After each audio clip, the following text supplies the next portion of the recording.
Joining me now, Cathy Taylor, GOP strategist and founder of the Policy People, as well as Steve Cortez, BGC Partners trader and senior strategist, and Jessica Tarlov, Democratic strategist. Cathy, now the steps are, as Jerry was pointing out, it goes through the House. If this moves forward, it would have to go to a 2/3 vote in the Senate. And, yes, the GOP is in control there. How likely is it that if it gets to that level that they could get any Democrats on board to impeach Mr. Koskinen? Well, look, Mr. Koskinen has had ample opportunity in multiple hearings to try and explain the situation. He's been unable to do so. He had a U.S. District Court judge yesterday basically tell him he's in contempt by continuing to withhold information. So clearly there's a gross lack of leadership. But what we need to be careful of is holding him accountable and at the same time keeping our eye on the prize. Chaffetz needs to remember this is a presidential election year, and it's very important that he's not playing political fodder just for the sake of doing it. Here's the thing, to Jerry's point, Cathy, 10 senators, at least 10 senators, use their own Senate letterhead to write to the IRS and say, you know what, you've got to do something about these Tea Party and conservative groups.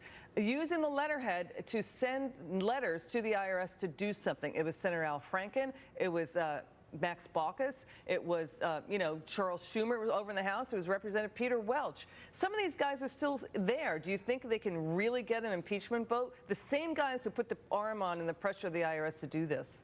It's going to be very challenging. Look, we have to look at both sides of the issue, and while that behavior is reprehensible, the reality is that the same thing did happen in reverse, and that was one of the findings of the multiple hearings, right? This happened on both sides. It does not make it right. And to Steve's point, people need to be held accountable for their actions. But let's be very clear. A corporate CEO who led in this manner, I mean, they just had a major security breach over the summer. They're withholding information. Clearly, he's spoken on both sides of the issues. It's been proven had to step down. Clearly that more conservative groups, mainly conservative groups, were targeted. Absolutely. There were a handful, a sprinkling, one or two. I'm on your side with this. Yeah. But we do have to, in order to win, we have to look at the entire issue. I'm looking at the entire issue, and it feels to me like conservatives were targeted. They were. Yeah. There's no excuse. And here's the thing. I completely concur with Jerry, and it's happened on both sides of the aisle. It's happened too much. This is clearly, yes, targeting conservatives. He is not exhibiting leadership. He's needs to be held accountable.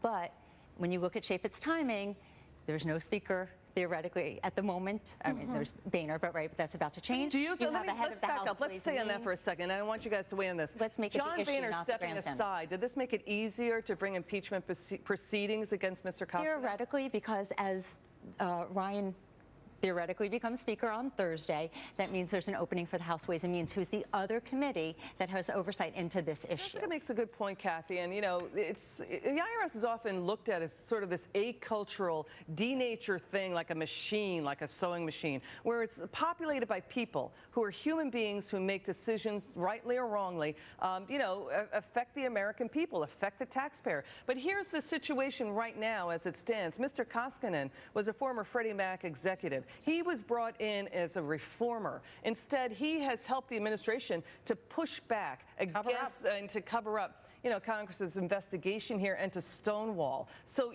that storyline is not being told out there to the American people. It's not, and you make a great point. This absolutely impacts every person in this country, no matter who they are and what they do. To have someone in this position, a position of trust and honor and integrity, withholding information, everybody knows he's done that. The district judges even said he's done that.